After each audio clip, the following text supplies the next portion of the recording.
안녕하세요. 이번 물리 강의는 일단원의 파동의 진행과 구조부터 시작해 보도록 하겠습니다.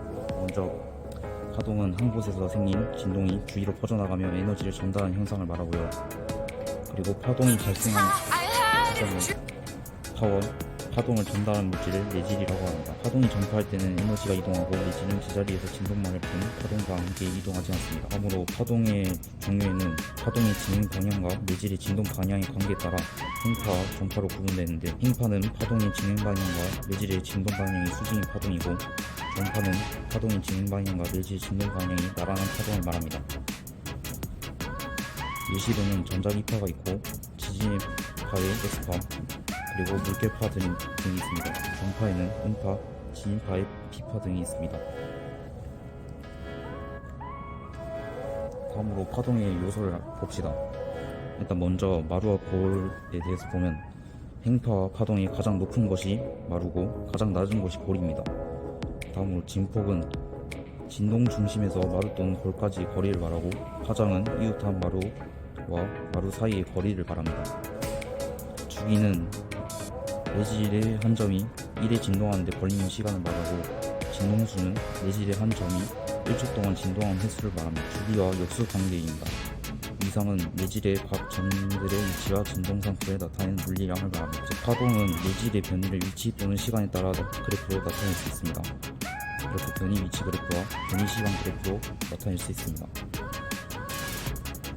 이제 변이 위치 그래프에서는 진폭과 파장을 알 수 있고, 변이 시간 그래프에서는 진폭, 주기, 진동수를 알 수 있습니다. 다음으로 파동의 속력을 보실 건데, 파동은 한 주기 동안 한 파장만 진행하므로 파장을 주기로 나누어 파동의 속력을 구하면 다음과 같습니다. 그래서 V는 T분의 람다가 되고, 즉 F 람다가 됩니다. 이제 같은 매질에서 파동의 속력을 일정하므로 진동수가 클수록 파장이 짧습니다. 다음으로 파동의 굴절을 봅시다. 파동이 한 매질에서 다른 매질로 진행할 때 속력이 달라져 파동의 진행 방향이 변하는 현상을 말합니다. 여기서 파동이 매질 1에서 매질 2로 진행할 때 입사각과 굴절각에 쌓인 비는 일정합니다.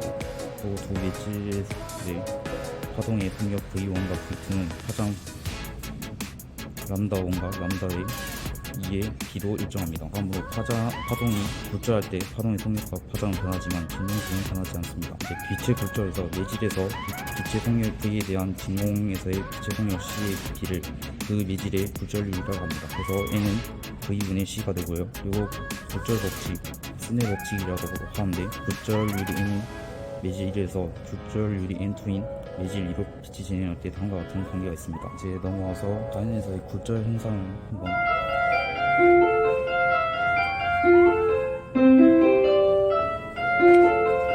현상을 알아볼 건데, 예시로는 꺾여 보이는 연필, 그러니까 물속에서 꺾여 보이는 연필과 신기루, 바지랑이 등이 있고, 그리고 공로 렌즈에서 빛의 굴절, 그리고 우목 렌즈에서 빛의 굴절이 있고, 마지막으로 파도의 굴절이 있습니다. 이거는 얘만 살펴보고 그냥 간단하게 넘어가도록 하겠습니다. 이제 2단은 전반사와 전자기파에 대해서 알아보겠습니다. 먼저 전반사는 빛이 한 매질에서 다른 매질로 진행할 때 굴절 없이 전부 반사하는 현상을 말합니다. 여기서 중요한 건 전반사가 일어날 조건인데, 1번 빛이 속력이 느린 매질에서 속력이 빠른 매질로 진행해야 되고, 입사각이 인계각 보다 커야 합니다. 인계각은 굴절각이 90도일 때 입사각을 말합니다.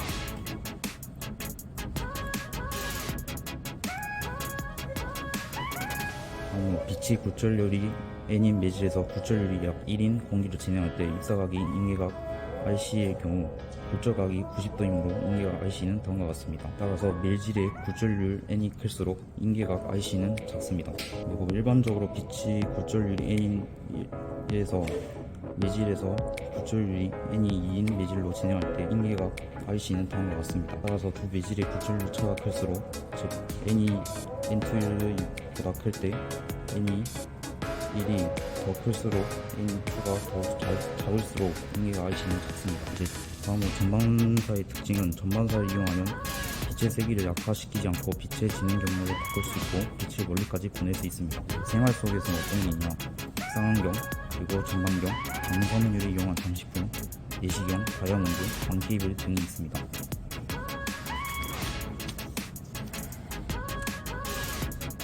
이제 광섬유에 대해 간단하게 알아볼 건데, 광섬유는 빛을 전송할 수 있는 섬유 모양의 간입니다. 구조는 굴절률이 큰 중앙의 코어를 굴절력이 작은 클레딩이 감싸고 있는 이중 구조입니다. 감섬유 내부의 코어로 입사된 빛은 클레딩으로 빠져나오지 못하고 전반사됩니다.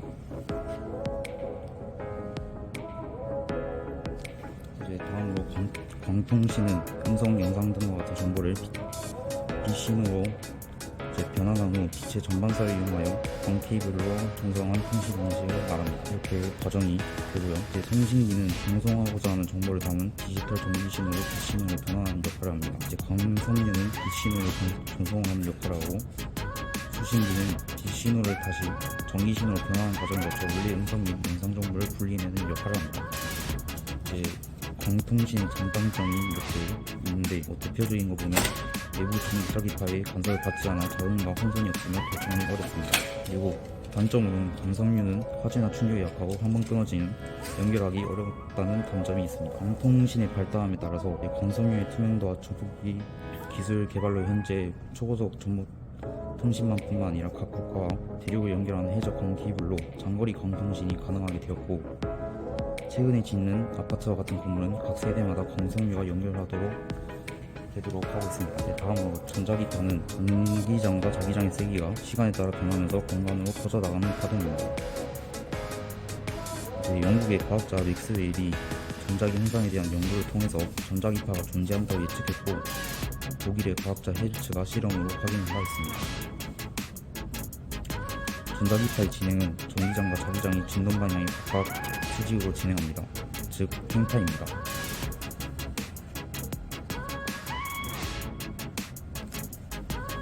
성질에는 어떤 것이냐, 전자기파의 전달에 전자기파는 파동의 형태로 에너지를 전달하지만 매질이 없어도 진행할 수 있는 파동입니다.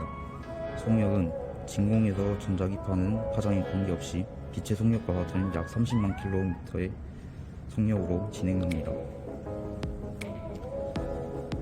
즉 빛의 속력 시 전자기파의 진동수 F, 파장 람다 사이에는 C는 F 곱하기 람다의 관계가 성립합니다.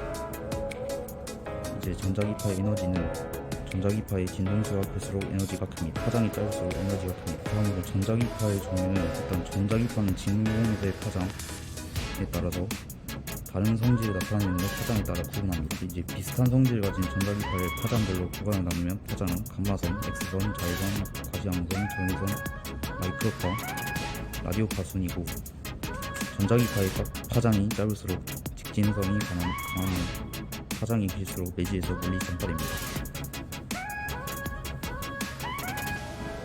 이제 전자기파의 종류에 대해서 간단하게 알아보고 넘어가겠습니다. 먼저 감마선이 있는데, 감마선은 파장이 가장 짧은 전자기파입니다. 이제 특징과 이용은 이렇게 되고, X선은 자외선보다 파장이 짧은 영역의 전자기파입니다. 이제 특징과 이용 보면서 넘어가시고, 3번 이제 자외선은 과시광선인 보라색 빛보다 파장이 짧은 영역의 전자기파입니다. 그리고 과시광선은 사람이 눈으로 볼 수 있는 영역의 전자기파로 빛이라고 합니다.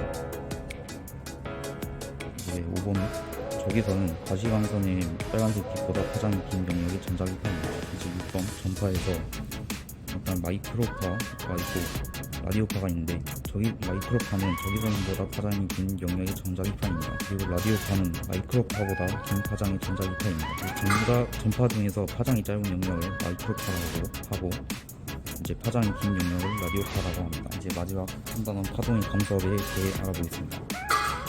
먼저 중첩 원리는 두 파동이 중첩될 때 만들어진 파동 합성파의 변이는 각 파동의 변이를 합한 것과 같습니다.